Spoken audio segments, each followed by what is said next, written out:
అమరావతి రాజధానికే తలమానికంగా ఉండేలా తలపెట్టిన ఐకానిక్ వంతెన నిర్మాణం ఒక కొలిక్కి వచ్చింది.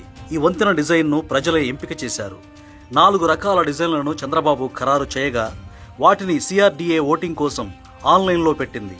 వీటిల్లో అన్నిటికంటే ఎక్కువగా 14,000 మంది రెండో డిజైన్కు ఓటు వేశారు. ప్రజలు మెచ్చిన దానికే ముఖ్యమంత్రి కూడా ఓటు వేయగా DPR సిద్ధమైంది. DPRను నిప్పన్ కోయి లిమిటెడ్ తయారు చేసింది. ఈ వంతెన పొడవు 5.22 కిలోమీటర్లు. స్వస్తిక్ హస్త రూపంలో ఉండే కూచిపూడి నృత్య భంగిమ డిజైన్ ఇది.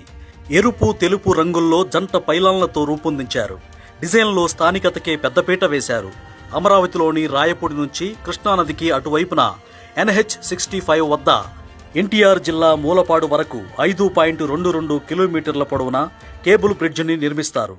విజయవాడ హైదరాబాద్ జాతీయ రహదారితో అనుసంధానించడం వల్ల 35 కిలోమీటర్ల దూరం తగ్గుతుంది. భవిష్యత్ అవసరాల దృష్ట్యా వంతెనను 6 లైన్లుగా నిర్మిస్తారు. 2 వైపులా కాలిబాటలు ఉంటాయి. 2,500 కోట్ల రూపాయల వ్యయమయ్యే ఈ ప్రాజెక్టుకు త్వరలో టెండర్లు పిలవనున్నారు. NH65 నుంచి అమరావతికి రావాలంటే 40 కిలోమీటర్లు ప్రయాణించి మూలపాడు, ఇబ్రహీంపట్నం, గొల్లపూడి, కనకదుర్గ వంతెన, ప్రకాశం బ్యారేజ్ మీదుగా రావాల్సి ఉంది.